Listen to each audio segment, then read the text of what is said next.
Okay, the following video interview is part of the USMC VTA History Project, and we are recording the VTA reunion interviews in Washington, D.C. on October 30th, 2015.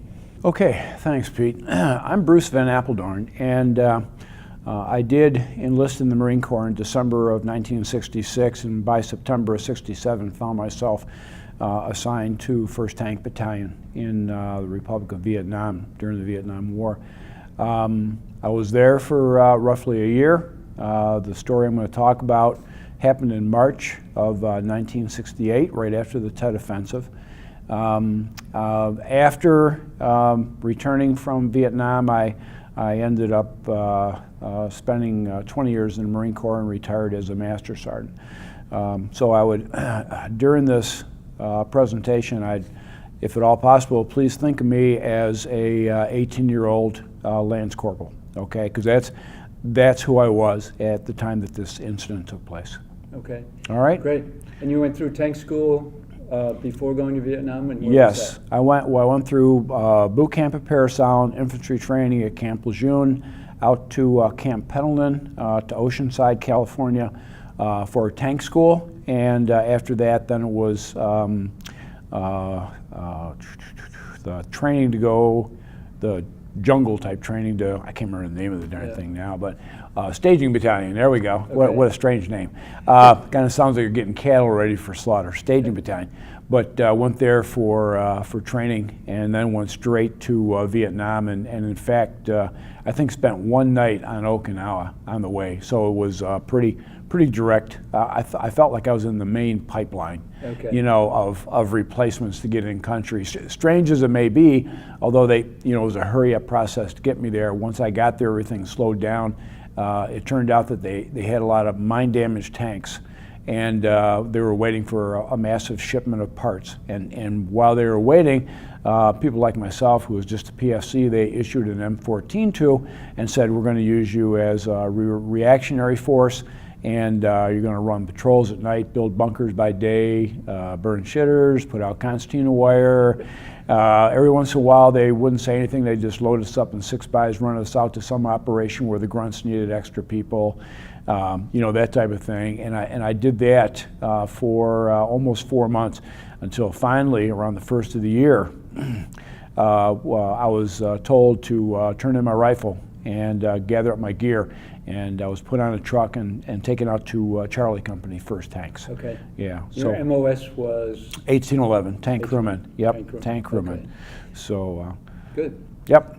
All right, and the topic that we're going to talk about this morning? Well, we're going to talk about a PFC, and his name, and I'll get into great detail about all this later, but his name is Samuel Jerome Frieson, or it could be pronounced Frieson. I'm not sure. Okay, but it's spelled F-R-I-E-S-O-N, and I'll just kind of wing it on his last name. But he was a cook, so his MOS was something like 3551, and he was attached to a small group of Marines in Hoi An at the Republic of Korean Marine Brigade headquarters to support the tank platoons as they rotated in and out of the Hoi An area, supporting Korean Marines and going on operations.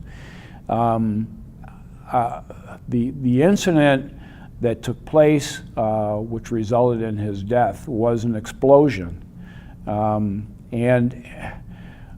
part of the reason I'm doing this presentation is because he is listed as his reason for death as accidental self-destruction. Okay, and God only knows what his mother must have thought when she read that. Okay, but when I read it, I was really enraged because that's not what happened. Okay, you were there? I was there. I was with him, a matter of feet away, when the explosion took place, and I will tell you that I do not believe that it was he did not cause the explosion, okay? And I'll get into greater detail later, but I just want to say that up front for those listening to the interview, that's what I'm going to go to. I'm going to get to the point where I say, look, you know, I've given you all the background, and I just don't believe that his cause of death is listed correctly, and I'm going to work tirelessly to change that. Okay? That's my goal. Now let me back up a bit and kind of get into some of the basics, assuming that those that are watching this don't really have a clue what in the world we were up to at the time. Good. Okay. Right after the Tet Offensive of 1968, and the countryside is now populated by units of the North Vietnamese Army. And we are engaging them wherever we can find them, or they find us. And what used to be the Viet Cong, which is part-time guys that show up at night to harass you and put mines in the roads and booby-trap the trails and send a mortar in once in a while so you don't get a good night's sleep. It has changed from being that to being an actual army that we're fighting against. The Korean Marines, and I couldn't tell you all the political background on why the Korean Marines were there, but they were one of, you might say, a multinational force that were there to support the American efforts in South Vietnam. And apparently, in their coming to the country to do this, they had an agreement with the United States that our Marine Corps would support their Marine Corps with tanks, Amtraks, and then a group of Marines that spoke both Korean and English that would take care of all their requirements for close air support, naval gunfire, artillery, and all the rest. So anyhow, within their massive compound that they had for the Second Republic of Korea Marine Brigade, in that compound they had all these Marine Corps units in there also. It's kind of like a small city of huts and bunkers. Mm-hmm. Okay, and for 1st Tank Battalion, they had 6 people assigned. They had a lieutenant to oversee the operations and interface with the Koreans.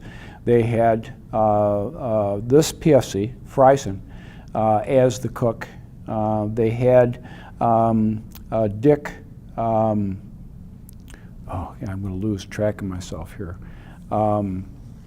Lawrence, okay, Dick Lawrence was the tank mechanic. They had Frank Lewandowski, who was the corpsman. They had another Marine, last name was Giles, who was a communications guy, and then the motor T guy, his last name was Ski, okay? And I'm sorry about all the little fragments of, but this is kind of like, it's like doing a 5,000-piece puzzle, trying to put, and when I don't have all the pieces yet, so I got all these fragments. But these 6 Marines, their job was to be ready to support the platoons as they came back in for maintenance, and we also had all our personal gear there, and so what they would do is they would do this day-to-day operation thing, and when we came in, they would support us. In other words, instead of eating sea rats, the cook would actually make us a real meal, okay? And the maintenance guy is there to help us perform maintenance on the vehicles. You know, we got a corpsman, you know, in case we got any little whatever problems, illnesses, what. So that's what their job is, okay? And they've got the area set up there where the tanks can come in and park them. We've got a refueling set up. The truck driver has a refueling truck, and you know, so it's a little pit stop area for us, okay? We don't spend a lot of time there. Once in a great while, we might spend the night, but it's kind of rare. Okay, the platoon is split in half, with two tanks going out to an area referred to as the mud flats, and the other 3, which I was in, would go to the Hoi An airstrip, which to this day I could not tell you who flew those aircraft in and out of the airstrip, but if I had to guess, I'd say it was a CIA type operation. Okay, that's because they were like, you know, pilots with beards and mustaches, and unruly looking guys with no uniforms that flew these funky planes all the time. Where they went, what they did, I don't have a clue. But for some reason, it was a high priority that the Koreans guard this airstrip, and that we provide 3 tanks to bolster their Yeah. And then while we were there also, we periodically, the Marines would want to go out on an operation and sweep through a village, you know, that kind of stuff. So we would go and support them. That's what we're into, okay? Now, this incident takes place because we come back into this rear area. And what we're going to do is we had a broken torsion bar on our vehicle. And what we're going to do is we're going to get Dick Lawrence, the tank mechanic, to help us change this torsion bar. And I'm not going to go into great deals of tank maintenance, but you know, Pete, this is no easy job, right. Okay? So, but it's got to be done. So, what was the date? This, I want to say it's March 6th. Okay, and I will tell you right now, I did not have a watch with a calendar on it. I didn't pay attention to what dates. Yeah. I don't have a clue. Okay, I'm an 18-year-old lance corporal. I'm the driver of a tank. I do what the tank commander tells me to the best of my ability. I'm thinking, if we do everything right, we're going to survive. Okay, that's kind of what. So some of these things, and no, I did not have a cell phone. No, I didn't text. I didn't have email. There was no internet. Okay, this stuff is like we're writing letters home, and on the envelope writing free. Yeah. Okay, so and that kind of is the reason why I ended up getting off the tank with one of my buddies, Lenny Mendez, who has since passed on. Lenny and I were the two that were going to go up to the, you might call it the platoon office, right. Okay, and pick up the mail and bring it back and pass the mail out, because mail's a big deal. Right. And the mail stopped there. It never went out to the airstrip. So it was only when you came in or somebody made a run out to the airstrip, you get mail. So, you know, your mail you'd have several days worth of mail. So obviously everybody likes to get their mail. So anyhow, Lenny and I, we walk over from where we parked the tank. We get off and we walk over and go in the hut where the lieutenant and these other 5 Marines are at, and said, we're here to pick up our mail. And they said, well, your mail is laid out on your racks in the next hut. And we have to unlock it for you because we've had some problems with some break-ins, people rifling through your stuff. As far as they knew, nothing had been stolen, but just to stop it, they started locking the hut up. It's okay, fine. So this Marine, Samuel Jerome Frieson, okay, he's 18, I'm 18, Lenny is probably 19, I think he was a little bit older than I. The 3 of us walk out of that hut to the hut next door, okay? This is the first time I've ever met this guy, okay? I never met him before, but like 3 teenage guys in Vietnam were like yakking the whole way over there. You know, hi, I'm Bruce, I'm from Rochester, New York, and Lenny's from, you know, San Francisco, and he's telling us a little bit about him and this, that, and the other thing. We're just like, and of course you gotta remember too, it is beastly hot, okay? We are wearing jungle pants and jungle boots. We're not wearing shirts, we're not wearing hats, okay? It's like beastly hot out there, and we've got our 45s on, okay? And in those shoulder holsters. And that's how Lenny and I are dressed, and from my recollection, PFC Frieson, he is much the same, but he doesn't have a weapon on him because a cook would probably be assigned an M16, right. Not a pistol. So anyhow, the 3 of us make this little trek from one hooch to the next. And so I only got to meet him for that very few minutes of sorts, 2-3 minutes. We're just yakking away. So he unlocks the hut door for us, and he opens it up. And Lenny walks in the hut, and I follow him in. And Lenny is probably 2/3 of the way down the end of the hut, which, you know, those huts were like maybe 20 feet long. It wasn't that far, but he was down getting towards the end, because he was going to unlock the back door, which unlocked from the inside, just had a little hook on it. So he was going to unlock that, and then when everybody came in, they'd come in out the, you know, whatever door they wanted. And I was in between the 2 of them, and I was maybe at the halfway point when the explosion happened. Okay, so the last time I saw PFC Frieson, he was standing there holding the door. Okay. He didn't come inside with you? No, he didn't. Okay, and this explosion happened, and when the explosion happened, Lenny and I both reacted by jumping out the back door and heading towards our tank. Okay, because tank crewmen, I don't care what's going on, if you sense any urgency, any danger, I need to be on that tank, that's where you go. Okay, that's how you respond to these situations. You go for the tank. So he and I did that, but when we came around the corner of the hut, PFC Frieson was laying out there on the ground, okay? And I could see that he was wounded. He was in really bad shape. Now, Dick Lawrence, he was a sergeant at the time, he and the lieutenant reacted to the explosion immediately. They were both out there with Dick comforting and trying to put tourniquets on and all the rest of that. Lieutenant was having the radio guy call in a medevac, okay? So that situation being taken care of, we get on the tank. Nothing happened after that, and the next thing you know, a helicopter swooped in and they loaded him up and off he went, okay? That was it. And Frieson was the only one injured? That was it. I got a few pieces of shrapnel in my back, but I mean, it's no big deal. You know, it's like, because that stuff is probably like, by the time it gets, 15, 20 yards away, it's like little, I don't know, nothing to speak of. So no injury that requires any care.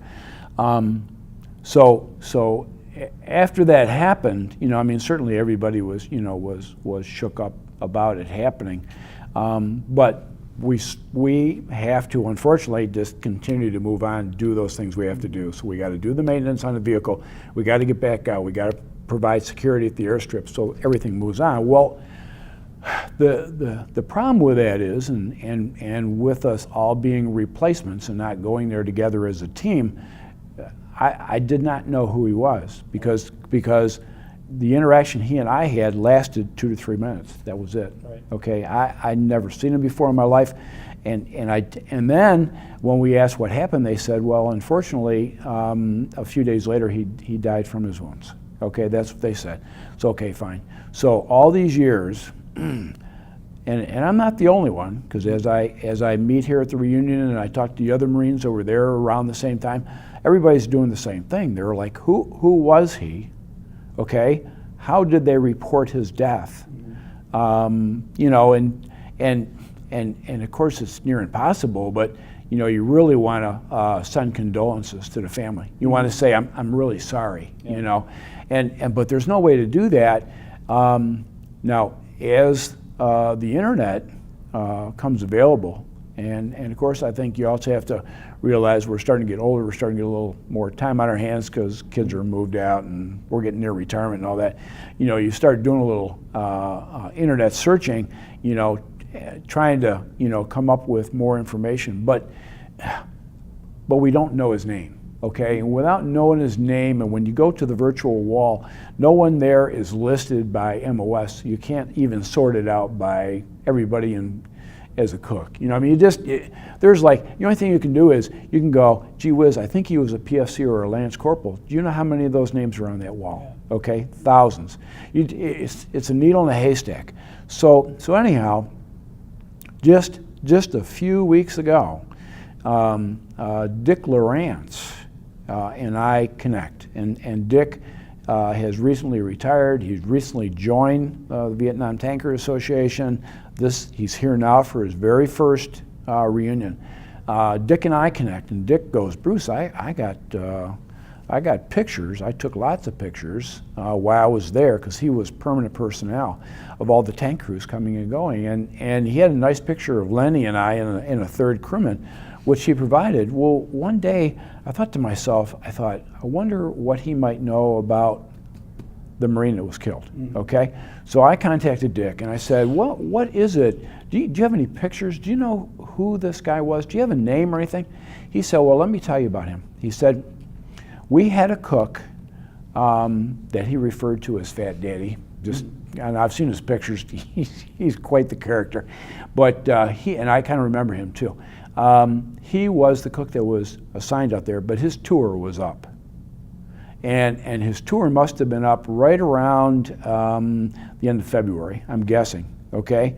In the meanwhile, PFC Frieson reports in to H&S Company, 1st Tank Battalion, which as you know is back in Da Nang, Right. okay, back in the headquarters area. He reports in right around Christmas or a little bit before. I found December of 67. So he's been in country for about 3 months or so, but he's probably been working in the, the battalion headquarters as a cook, I assume.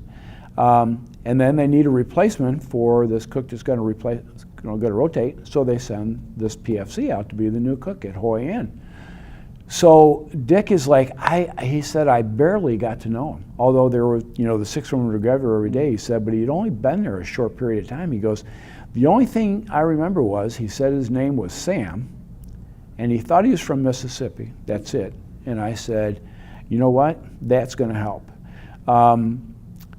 When I started going back and searching through the wall, I was able to come up with a short list of Marines that were killed during the time frame. First name Samuel, because there was none listed as Sam, but as Samuel. And then I kept on researching and then started using other databases. And what I found out of this whole group was that I was able to pare it down to PFC Frieson, because he was a cook, he was a PFC, he was attached to H&S Company, 1st Tank Battalion, and no one else came even close. And I said, and his date of birth was, or his date of death was March 16th, okay? Well, 15th, it says 15th. So then I was able to say, I did it, I think, okay? I think I finally found him and was able to identify who he is. Now,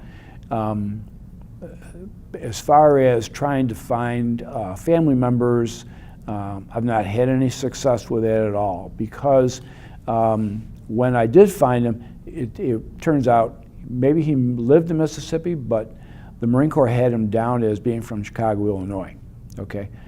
I further found where he's buried, and he's in, I don't know if it's a military cemetery or at least the military section of a cemetery, but he's buried in Memphis, Tennessee, okay? And along with the instruction of exactly where he is buried, there is also a picture of his headstone, okay?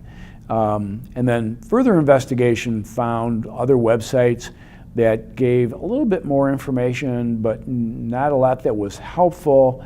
But they did show the awards that he had received, and the one award that he did not receive was a Purple Heart, okay, which I guess makes sense because he's listed as accidental self-destruction, okay?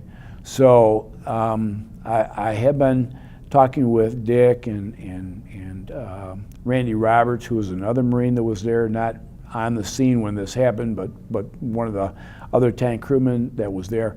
I've also talked to some of our members that have worked, like Bob Peavy, that would have worked on identification of families of killed in action. So the goal, I have a couple goals over hopefully the next year or so. Number one is I would like to start the process to have his cause of death changed. Where is that listed? Is that in the Marine Corps records? That's right at the virtual wall. Okay. Okay. So when you go, yeah, the virtual wall tells us this. Okay. It gives us his name, Samuel Jerome Frieson. He's a PFC, E2 in the Marine Corps, regular. Length of service, 0 years, which makes sense because he probably, like me, accelerated through boot camp training and zip, here you are over there, so that makes sense. His tour began on December 17th, 1967. He was a casualty on March 15th, but when they say casualty on March 15th, that's not the date that the incident happened. Okay, that might have been the day that he died, but I'm almost positive from research that the date that actually the incident happened was March 6th. Okay, but I mean, I'm searching databases, so I can't tell you that this is like fact. Okay, but it seems to me that may make sense. And then it tells you that it happened in Quang Nam, South Vietnam, and then it lists it further and says non-hostile, which may not be true, okay? Died of illness, injury. He was a ground casualty, accidental self-destruction, which I'm saying is absolutely not true. Right. And it says certainly his body was recovered. And then it goes on to tell you that when you go to the wall, which we're going tomorrow, if you go to panel 44E, line 57, you will find his name listed. Okay? So that's, now I have a lot of supporting information, but to verify that to me it's pretty much proof positive this is the Marine that I was with when this explosion took place, and which resulted in his death a few days later. To the explosion, typically incoming. Yes, absolutely. Did you Yeah, hear any? no, I didn't, and I'm glad you brought that up, because the environment we were in, being that we had almost daily contact with the enemy, the area we were at, you would feel safe and secure. Mm-hmm. Okay, now as far as I was there on a different occasion when we experienced a rocket attack, okay, and we did have mortars periodically. So yes, but you're right. You hear those things coming. Okay, this was just totally out of the blue, and it happened. If I had to guess what time of day, I'd have to say it was like first thing in the morning, maybe 9, 10 o'clock, something like that, on just a regular day, So it's, and you're right, you would kind of think as embedded in this big Korean brigade area that you'd be safe in there from anything on the ground. Right. Things on the air, not, but things on the ground. That's why, I was just, but I don't know. At the time when the explosion happened, though, I didn't take the time to think, did I hear it coming? Yeah. It happened, and all I know is when things happen, you get back on your vehicle. Yeah. That's it. You get it fired up, and you do whatever the tank commander says.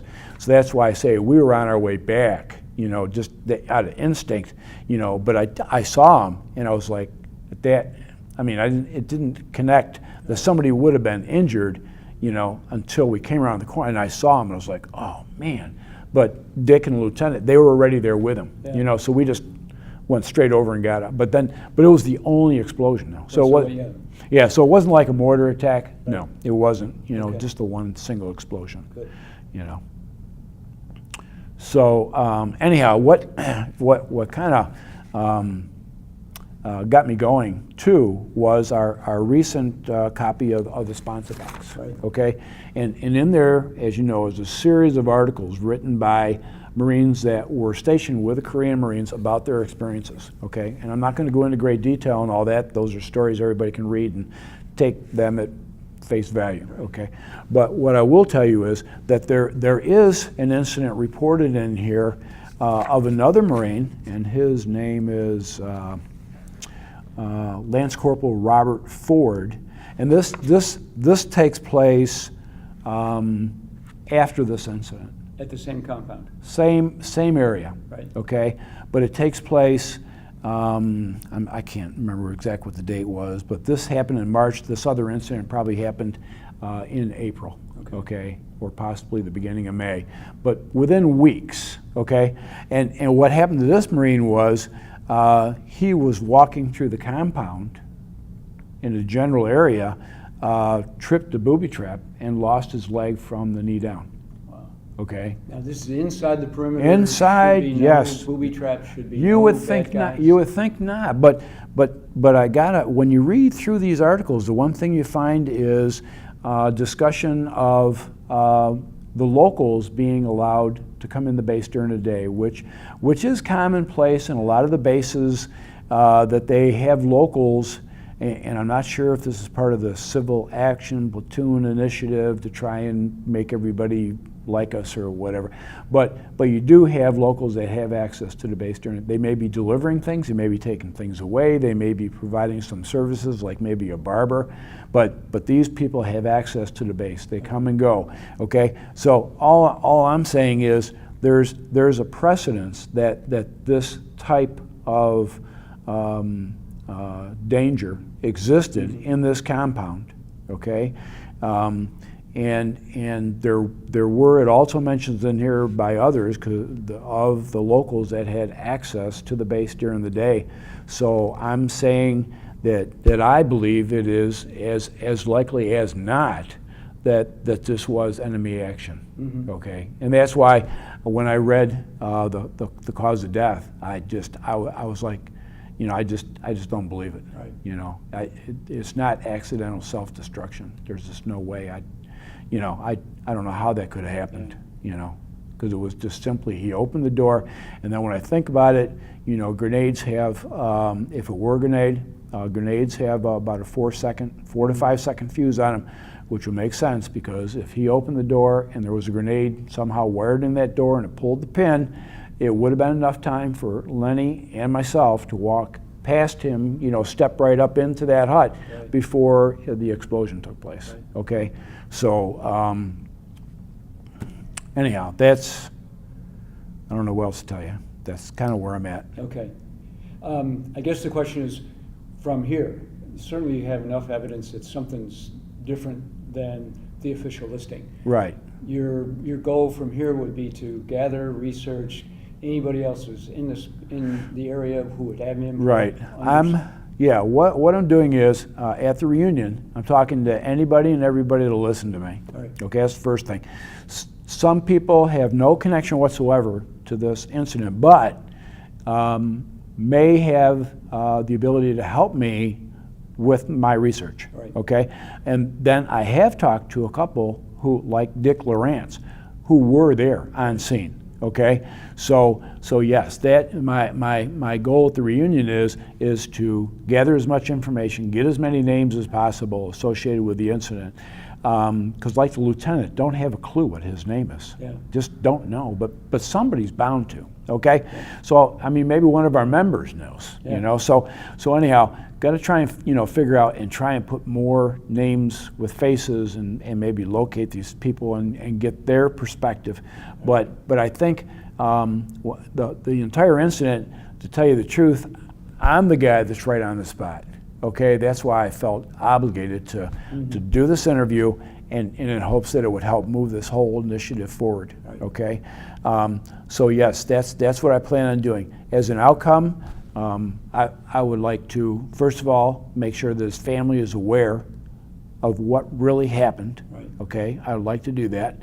I would like to have his cause of death changed, okay, to a combat casualty, and I would like to have him awarded the Purple Heart. Right. Those three things. Okay.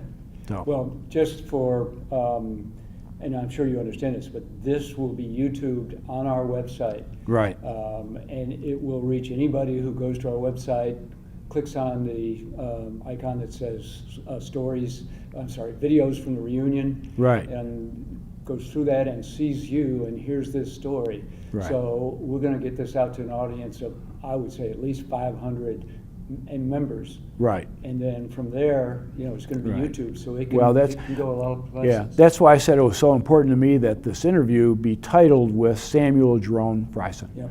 Okay, because I know it's going to hit YouTube, and that means that, you know, maybe a family member at some point in time will say, gee, I wonder what happened. You know, maybe they can find more information on him, Right. and they go, and then they'll find this interview, and then they'll know that, you know, this is the truth. This is what happened. Yeah. You know, because I have no motivation to tell anything than the exact truth of, Yeah. of what happened, and Yeah. it's not secondhand. I was there. I saw it. You know, and it's something that I deal with, and that's why I said Dick was going to come to the interview, but it's had such an impact on him that he just didn't feel like he could just sit here and talk about Yeah. it. So I said, fine. I said, I'll do it. You know, we have to do this. Yes. You know, so that's what we're doing. Well, and that's the important thing. This is the right thing to do, and it's going to take some time because you know how the wheels Yes. turn in this. Right. But if we can straighten it out, if you as the champion Right. need any help straightening it out, sign me up. Right. Because And this is absolutely the right thing to do. Right, and we are, and next year I'm making a trip to the Midwest, And I plan on, if I've not, unless I've made like lots of progress between now and then, I plan on stopping by the cemetery in Memphis. And I've already been told that there may be some records that are of public record that I can access if I go there. You know, so if I can find out, you know, the name of the funeral home, the next of kin for point of contact, any of that. So you know, so that will be one of the things I'll hit the road and take care of. You know, probably next fall, I guess. You know, so yeah, and I appreciate you, you know, volunteering to be on the team. And there's like I say, there's lots of other Marines that, for a variety of reasons, would like to, you know, be able to set this straight. Yep. You know, Great. so Let's do it. okay. All right. Anyhow, that's it. I'm Great. done. Thank Okay. you, Bruce. All Okay. right. My pleasure, Pete.